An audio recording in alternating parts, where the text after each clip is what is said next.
Aujourd'hui, on va voir 5 nouvelles astuces de montage. On va voir notamment comment réaliser un beau tuto d'avant-après, comment bien gérer ses clés d'animation, comment bien déformer une vidéo, comment gérer un fond vert et comment faire en sorte que ton PC tourne plus vite pour tes montages. C'est quoi la différence entre un fond vert et un fond bleu? Si t'es comme moi, t'as déjà sûrement dû te poser la question en regardant les behind the scène des films, parce qu'il y a des plans où les fonds sont verts et puis d'autres où c'est bleu. Bon, j'ai jamais compris pourquoi. Oui, bon, on a compris que si t'étais habillé en bleu, du coup, faut prendre un fond vert. Ça, on l'a compris. Mais en fait, ça va un tout petit peu plus loin. Il y a de légères subtilités. En fait, à la base, il y a une histoire de capteur de caméra. En fait, si tu veux, ces derniers sont plutôt sensibles à la couleur verte. Donc en fait, pour faire du détourage, c'est plutôt pas mal. Par contre, en basse lumière, ça va être le fond bleu qui est plus adapté parce qu'en général, c'est une couleur qui ressort un peu mieux. Mais t'as compris qu'il n'y a pas que ça, c'est aussi une histoire de teinte de peau. En fait, faut regarder sur une roue chromatique pour bien comprendre. La teinte de peau, elle se trouve juste là, sur la ligne qui est entre les jaunes et les oranges. Et c'est normalisé, hein. C'est là qu'elle doit se trouver, peu importe ta couleur de peau. Donc tu vois que sur cette roue, les couleurs à l'opposé des teintes de peau, ça va être le bleu et le vert. Donc en fait, ces couleurs sont naturellement opposées aux teintes de peau. Donc ce sont les deux couleurs qui vont naturellement se détacher le plus d'une personne. Et c'est pour ça qu'on utilise ces deux couleurs. Créer un contraste naturel avec les teintes de peau, ce qui permet de faciliter grandement le travail de détourage. Like ça si tu l'apprends avec moi. Est-ce que tu sais comment réaliser ce genre de transition avant-après? On voit ça partout sur YouTube, dans les formats tuto, ça marche très bien. Et même moi, je l'utilise tout le temps maintenant. Et c'est vraiment pas difficile à mettre en place, ça demande que 2 clics, tu vas voir.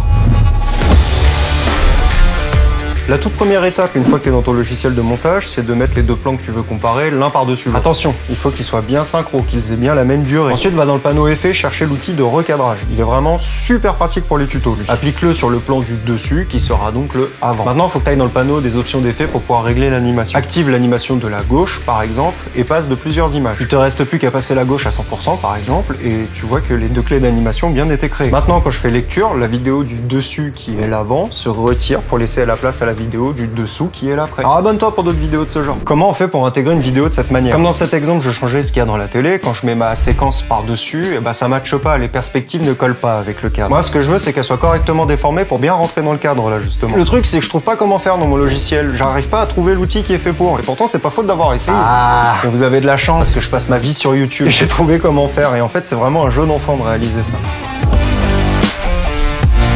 En fait, ce que j'avais fait au début était pas si mal. Faut bien que je place mon second plan par-dessus le premier. Et en fait, là, mon problème, du coup, c'est que les coins de la vidéo ne matchent pas avec les bords de la télé. La solution tient dans un seul et unique effet dans Adobe Premiere. En fait, faut aller chercher dans le panneau effet l'outil 4 coins. Et grâce à lui, maintenant, quand je l'applique sur ma seconde vidéo, et bah, je peux venir déformer les 4 coins pour venir les aligner directement avec les bords de ma télé et les faire matcher. Et je peux même activer les clés d'animation si jamais le plan bouge. Abonne-toi si t'aimes ce genre d'astuce. Dans une précédente vidéo, j'ai appris à me servir de l'égaliseur paramétrique pour faire du mix audio dans Adobe Premiere. J'ai vu notamment qu'il permettait d'éclipser discrètement une musique et bien laisser la place à une voix off, par exemple. Mais mon problème par rapport à ça, c'est que quand j'applique cet effet sur une musique parce que je parle, par exemple, mais que j'arrête de parler et que je veux qu'on entende bien la musique, du coup. Parce que, bah, par exemple, c'est un générique. Parce que, bah, mine de rien, ça déforme vachement la musique, quand même. On n'entend plus grand-chose.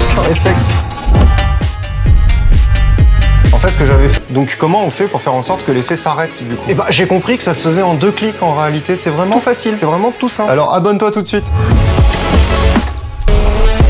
Une fois que notre effet il est bien configuré, que tu as bien tout paramétré pour être sûr qu'il n'y ait plus aucune piste SFX qui va venir gêner tes dialogues, on n'a plus qu'à aller dans le panneau des options d'effets. C'est là qu'on va retrouver notre effet d'égaliseur paramétrique. Là, tu remarques qu'il y a un chrono juste à côté d'ignorer. Et tu connais mon amour pour les clés d'animation, quand je vois un chrono, je deviens fou. Donc je clique dessus et j'avance de 3-4 images et là je clique sur la case ignorer. Ça va, comme son nom l'indique, ignorer l'effet d'égaliseur. Je vais jusqu'à ce que je veux que mon effet il s'arrête et je reclique sur la case pour pouvoir recréer une clé d'animation. Je repasse de 3-4 images et là je peux de nouveau cliquer sur la case que l'effet puisse reprendre.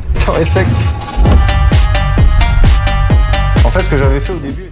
Maintenant, quand je fais lecture, l'égaliseur paramétrique s'arrête entre les clés d'animation et j'entends de nouveau pleinement la musique. Si ton PC ralentit, c'est parce que tu fais mal ta colo. Si, je te jure. Moi, au début, je faisais mes colorimétries directement sur mes plans. Je me cassais pas la tête. J'avais tout le temps des ralentis, plein de lags sur ma tête de lecture. Et ce que j'ai jamais compris sur Adobe Premiere, c'est que j'avais beau faire mes rendus médias là pour que la petite ligne jaune devienne verte, et bah ça laguait plus en vert qu'en jaune. J'ai jamais compris pourquoi. On est d'accord que c'est censé être l'inverse normalement. Surtout que mon PC lit le 4K nativement. Et bah figure-toi que j'ai découvert que c'était à cause de ma colorimétrie justement que mon PC ralentissait. Et je vais t'expliquer pourquoi.